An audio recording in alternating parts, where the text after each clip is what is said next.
Hello, today we are at Farleigh Hungerford Castle. This castle is actually a fortified mansion built in the 14th century by the Hungerford family, and the castle has quite a compelling and sometimes gruesome past, but we'll get onto that in a minute. Let's go have a look. Farleigh Hungerford Castle ruins are located in Somerset on a hillside close to the River Frome and just 9 miles from the historic city of Bath. Today, the castle is managed by the English Heritage and open to the public as a visitor attraction. There is also a chapel, priest's house, and crypt. The crypt contains what is said to be the best collection of human-shaped lead coffins in Britain. In 1822, a Roman villa and bathhouse were discovered approximately half a mile north of the castle. From the late 11th century, the area was owned by the Montford family. In the 13th century, the family built a manor house on the ground where the castle stands.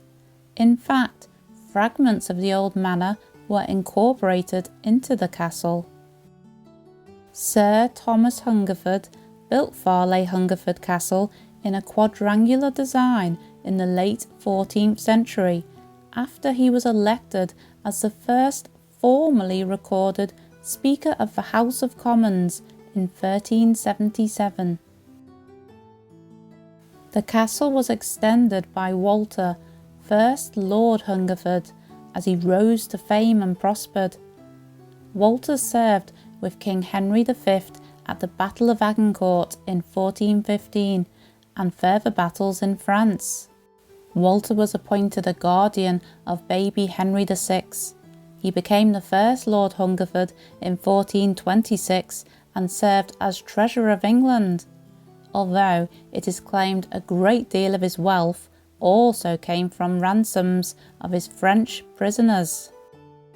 Between 1430 and 1445, Walter built the outer court with its curtain wall and a house for priests to live in who were employed to say masses for the souls of his parents in the adjacent chapel. Trouble lay ahead for the Hungerford family.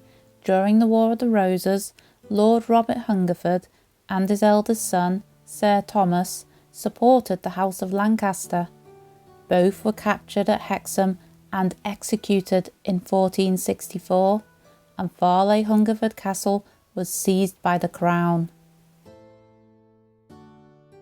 Sir Walter Hungerford II, son of Lord Robert Hungerford, managed to regain Farleigh Hungerford Castle in 1486 after supporting the new Lancastrian king Henry VII. Walter's son, Edward, took a widow, Agnes, as his second wife. She was much further down the social ladder. It soon emerged that Agnes had strangled her first husband to death with the help of 2 servants. They had then gone on to burn his body in the castle kitchen to conceal the evidence. Edward protected Agnes, but following his death in 1522, Agnes and her servants were put on trial and found guilty for murder. Their punishment was the hangman's noose at Tyburn in London. Next in line was Edward's son, Walter Hungerford III. Walter's third wife was Elizabeth Hussey, and her father recommended him to King Henry VIII's minister, Thomas Cromwell. These connections proved very successful for Walter. Back at the castle, though, it appears Walter was quite a tyrant. He was an abusive and cruel man. He locked Elizabeth in a tower, now known as Lady Tower, for at least 3 years and attempted to poison her. The tide turned against Walter, and it was his connections to Cromwell that led to his downfall. When Cromwell was arrested for treason in June 1540, Walter was also arrested and found guilty of treason, witchcraft and homosexuality, and executed alongside Cromwell in July 1540. During the First English Civil War, which lasted from 1642 to 1646, Farleigh Hungerford Castle's owner, Sir Edward Hungerford III, fought for the parliamentarians, although rather unsuccessfully. The castle was seized by a royalist unit until 1645. Surprisingly, the castle seems to have suffered little or no damage during the fighting. 2 years later, Edward died, and in the castle chapel lies an exceptional tomb for Edward and his wife, Lady Margaret Halliday. The monument cost a colossal £1,100, which was a huge amount for the time, and depicts Edward in full armour with his commander's baton. Edward had no heirs, and the castle passed to his half-brother, Anthony Hungerford, and then on to his son, Edward Hungerford IV.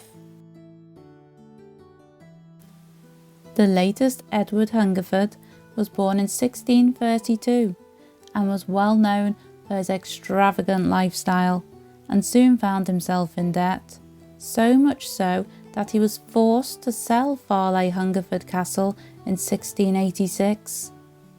Soon after this, the castle began a rapid decline.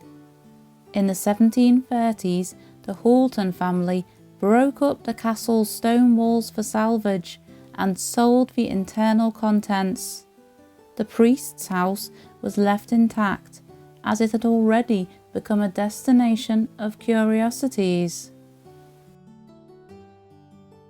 During the 19th and 20th century, the castle ruins, and particularly the crypt, became a tourist attraction. Visitors were particularly eager to see what lay inside the coffins. In 1983, the English Heritage took over the site. There is not a great deal left of the castle structure. It's generally the foundations that remain, along with the shells of the southwest and southeast towers. The site also offers a crypt, chapel and priest's house to explore, along with very nice river views, and the castle's past residents certainly have some interesting stories. Thanks for watching today. I hope you've enjoyed our video. Please do give us a like and subscribe if you've not already, and we hope to see you again soon.